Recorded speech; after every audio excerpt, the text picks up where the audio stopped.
안녕하십니까. 똘똘이 스머프의 뇌피셜 경제 이야기. 오늘 똘스가 여러분과 나눠볼 이야기 바로 신생아 대출 관련된 부분이에요.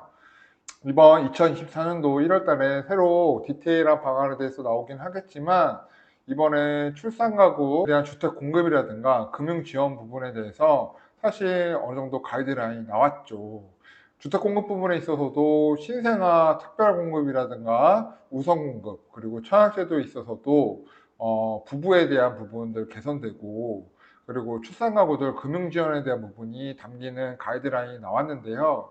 우리가 여기서 주목해야 되는 건 사실은 출산 가구 금융 지원 부분입니다. 신생아 대출이라고 부르는데 이 부분에 대해서 우리가 어떤 부분에 포커싱을 맞출 건지 한번 똘스의 뇌피셜에서 알아보시죠.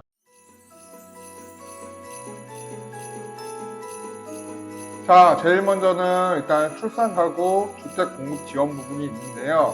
사실 전 이 부분에 있어서는 여러분들 아시겠지만 좀 부정적이에요. 왜 그러냐면 공공분양이라는 것이 사실은 수도권 내에서 나올 지역이 많지가 않아요. 많지가 않고 또 우수한 입지도 없고 그리고 3기 신도시에 대해서는 저는 굉장히 부정적인 입장이기 때문에 일단 이 부분에 대해서는 딱히 기대되는 부분이 좀 없고요. 일단 민간 분양 부분도 뭐 올해 분양이 좀 있었지만 내년에는 분양이 굉장히 없죠. 굉장히 없어서 사실 기대되는 부분은 없어요. 없는데 다만 내년도에 반포라든가 강남 쪽에 한 두세 단지가 분양가 상한제로 분양이 되는 민간 분양이 있어요. 그런 경우 출산 가구에 혜택을 준다면 그 부분은 메리트가 있다고 좀 느껴지고요. 그리고 공공임대 이런 부분도 사실은 저는 관심이 없습니다. 뭐 여러분들 관심 있으시면 해당 내용 찾아서 보시면 될 것 같고요. 자, 그래도 뭐 청약제도도 개편됐다고 하니까 간단하게, 아주 간단하게만 알아볼게요. 일단은 뭐 소득 기준 완화라고 해서 개선을 해서 맞벌이의 소득 기준을 200%로 올려준다. 뭐 이런 이야기가 있고요. 그리고 청약 기회 확대해서 부부 2인 중복 청약 가능하다. 뭐 그래서 청약 기회가 2번으로 늘어난다. 뭐 이런 부분이 있고요. 그리고 특공 같은 경우도 다자녀 특공할 때 3자녀 이상이었잖아요. 근데 이제 2자녀로 바뀐다 뭐 이런 부분이 있어요. 추가로 청약제도 개편 부분 보면 이제 배우자의 당첨 이력 규제 폐지하는 부분이 있어요. 그래서 그 부분도 좀 변화가 되고 그다음에 가입기간 합산 그래서 본인과 배우자의 가입기간 합산하는 부분이 있어서 부부한테 좀 유리하게 바뀌는 부분이 있어요. 그리고 청년 특별공급 혼인규제 개선이라고 해서 일단 입주 계약 후에 혼인해도 기존에 일단 공급 아파트 뭐 민간 임대 이런 거 했을 경우 취소되지 않고 지속 가능하도록 뭐 이런 부분들 개선한다고 하는데 사실 이런 부분들은 저한테는 들어오지는 않아요. 예. 저한테 들어오는 부분은 뭐냐면 바로 신생아 특례 대출 이 부분인데요. 이게 2024년도 부동산 시장에 어느 정도 바람을 확 가져올 수는 없겠지만 뭐 부동산이 떨어진다, 뭐 하락한다라고 생각하시는 분들 많잖아요. 그거의 하방을 받쳐주는 부분이 될 거라고 보고 있어요. 이유는 이 금액이 27조 원이에요. 만약에 내년에 27조 원이 다 쓰인다고 하면 이 부분에 있어서는 전세자금 대출, 구입자금 대출 부분으로 사용될 것이기 때문에 전세 가격의 하락, 뭐 구입자금의 모자름으로 인해서 뭐 주택 매수를 못하는 뭐 이런 부분들은 제한적으로 만들어질 수 있는 부분이라고 생각이 들어요. 지금 우리나라 저출산 문제 심각하다고들 하죠. 그래서 그런 의미로 신생아 특례 대출이 나온 것 같은데 하지만 이런 신생아 특례 대출로 출산율이 올라가진 않을 거예요. 제가 드리고 싶은 말씀은 2023년도에 아이가 태어났어요. 혹은 둘째를 지금 계획하고 계세요. 그래서 2024년도에 태어날 아기가 있고 혹은 내년에 계획을 해서 25년도에 뭐 태어날 아이가 있고 하면 뭐 주는 혜택이니까 원래 낳으려고 준비했던 부분이니까 이 혜택을 거부할 필요는 없잖아요. 그죠? 하지만 원래 아이를 가질 계획 혹은 낳으신 분들한테는 이 대출이 굉장히 크게 큰 힘이 될 수 있는 대출이기 때문에 출산율이 높아진다가 아니라 기존의 출산 계획과 출산하신 분들에게 혜택을 준다. 이렇게 받아들이시면 될 것 같아요. 자, 그럼 어떤 혜택이 주어지느냐? 일단은 기존의 보금자리 대출 그리고 디임도 대출보다는 소득 수준을 완화했다는 거죠. 그리고 주택가격도 9억까지로 최대한 완화했고요. 대출 금액 한도도 상향했습니다. 가장 중요한 부분은 금리가 굉장히 저렴하다는 거예요. 올해 아이가 태어났고 내년 아이가 태어날 예정이다. 혹은 출산 계획이나 뭐 아이를 가질 계획이 있다고 한다면 초저금리 대출 상품을 이용할 수 있다는 거. 이거 굉장한 매력인 것 같습니다. 자, 기존 대출, 신혼대출, 생활실조 대출과 비교해 봤을 때 일단 소득 요건 1.3억으로 올라간 상태고요. 자산도 5억까지 가지고 있어도 대출이 됩니다. 그리고 주택가에 9억 이하. 9억 이하면 수도권의 웬만한 아파트는 매수 가능하신 금액이고, 서울 지역에서도 뭐 강북 쪽이나 뭐 영등포 아래쪽 뭐 이런 쪽은 또 매수 가능한 금액이기 때문에 굉장히 메리트가 있을 것 같고요.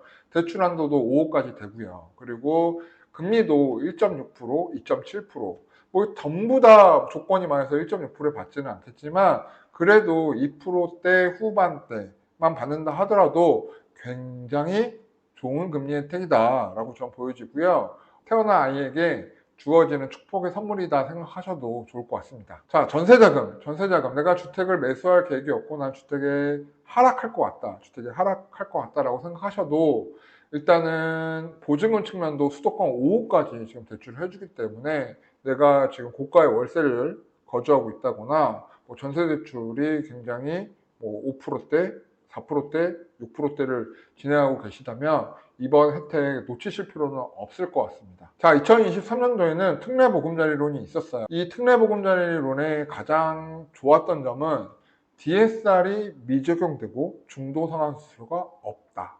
뭐 이런 부분이었거든요. 근데 특례보금자리론이 DSR이 미적용되기 때문에 많은 분들이 신청하신 것 같아요.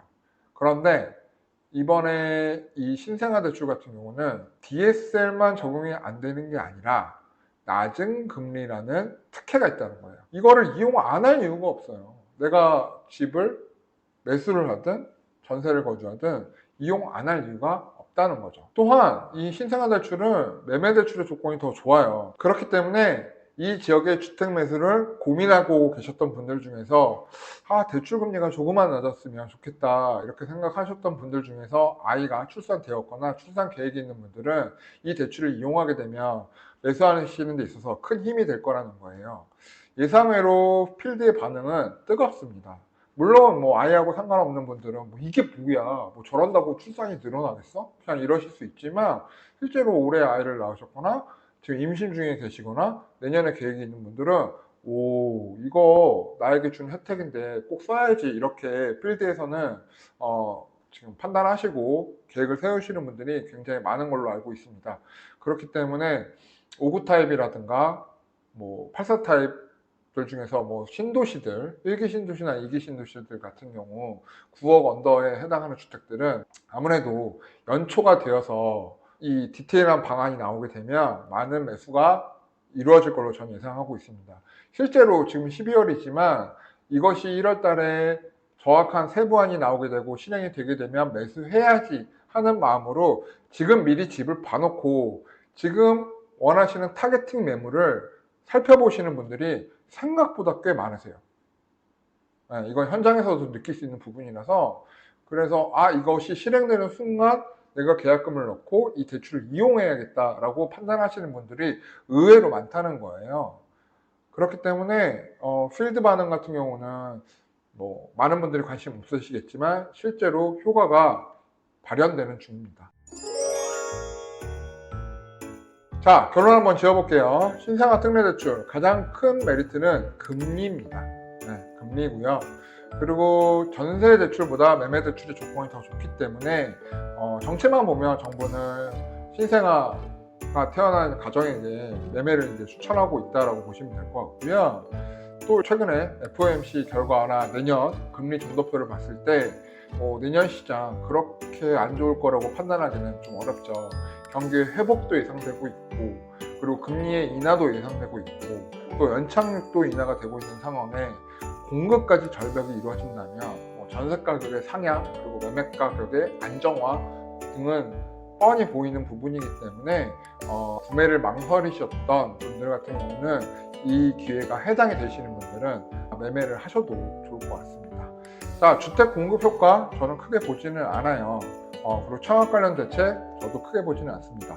다만 내년에 강남 지역에 한 두세 단지 정도 로또 청약, 대박 청약이 나와요. 물론 저희 채널에서 디테일하게 분석해 드릴 겁니다. 하지만 그 디테일한 분석을 할 때 내가 자격이 안 되면 안 되잖아요. 근데 그 자격을 출산 가구들은 조금 완화된 조건 혹은 더 내가 가점을 올릴 수 있는 조건이 되기 때문에 그런 부분에 있어서는 의미는 있다고 보여져요. 자, 그렇다고 뭐 이것 때문에 뭐 계획이 없던 아이들 가지시지는 않겠죠.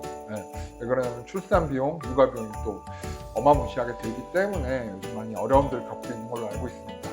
하지만 그래도 또 아이가 또 태어나는 축복을 또 예정이시고 그런 축복을 받으신 분들은 이번 기회에 꼭 놓치지 말고 저는 개인적으로 이 기회를 타서 매매를 하시는 것을 추천을 드립니다. 자, 27조. 내년에 시장에 끼치는 영향, 메이저는 아니겠지만 사이드 이펙트는 분명히 있을 거예요. 그렇기 때문에 부동산의 하락을 외치기보다는 지금이 기회다라고 생각하는 거. 대신 좋은 매물 선택하셔야겠죠. 너무 무리하지 마시고 영끌하지 마시고 좋은 기회에 좋은 내 집 마련하시길 바라면서 오늘 신생아 대출에 대해서는 똘수의 내피셜 여기까지 정리하겠습니다. 자, 정리되시죠?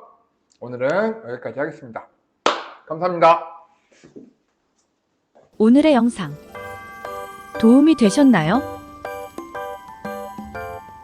구독과 좋아요는 저희에게 큰 힘이 됩니다. 오래오래 우리 함께해요.